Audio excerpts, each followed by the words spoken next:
Sa patuloy na balikatan exercise sa pagitan ng Estados Unidos at Pilipinas, maraming klasing pagsasanay ang ginawa ng magkasamang puwersa, katulad na lang ng Coastal Defense Exercise na kung saan ginamit ng Amerika ang kanilang M142 High Mobility Artillery Rocket System o HIMARS na isa sa kanilang pangmalakasang artillery at gusto din bilhin ng Philippine Army.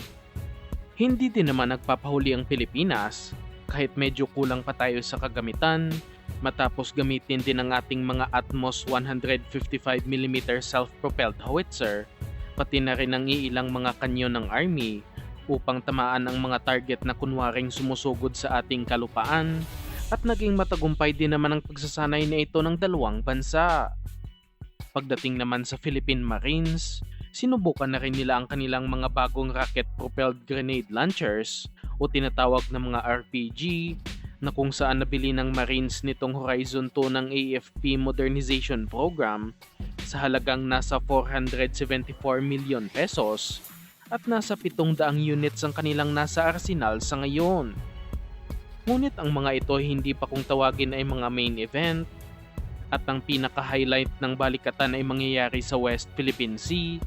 na kung saan masusubukan ang kapabilidad ng ating Philippine Navy. Sa pinakabagong balita na ating nakalap,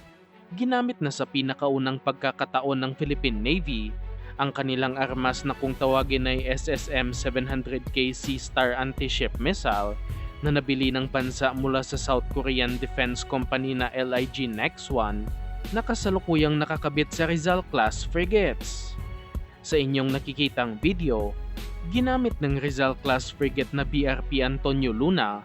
ang Sea Star anti-ship missile sa isang target na barko sa West Philippine Sea at makikita ang malaking pinsalan nito sa naturang vessel na nagpapakitang isang malakas na sandataang Korean-made missiles. Hindi kayang palubugin ng isang Sea Star missile lamang ang isang warship o kahit anumang malaking vessel, ngunit paniguradong kaya nitong i-disable ang target hanggang sa tuluyan ng hindi mapapakinabangan ng puwersa ng kalaban.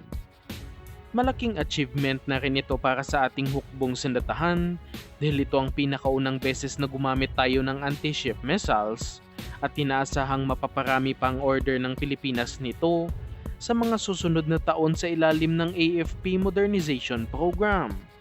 Bawat isang Sea Star missile ay nagkakahalaga ng nasa lagpas 100 million pesos at bawat Rizal-class frigate ay mayroong nasa 4 nito, ngunit kaya ng warships na magdala ng 8 anti-ship missiles. May range ang mga ito na aabot sa 200 kilometers, kaya magandang paramihin ito para sa pangdepensa ng Pilipinas. Nanghihinayang din tayo sa ngayon na hindi pa pwedeng gamitin ang mga BrahMos missiles dahil kakarating pa lang nito sa bansa at kailangan pa ng lagpas 1 taong training ng Philippine Marines upang magamit ito, ngunit umaasa tayong makikita ito sa balikatan sa susunod na taon. Kung ang BrahMos missile ang ginamit sa target na barko ngayong balikatan ay paniguradong isang tama pa lang ay halos mahahati na siguro sa 2 ang target dahil sa makikita nating doble ang laki nito sa Sea Star missile, 3 beses na mas mabilis, at mas malaki din ang kayang dalhing warhead. Sa ngayon, kumakala pa tayo ng mas maraming impormasyon at akin ulit kayong babalitaan sa mga susunod na video.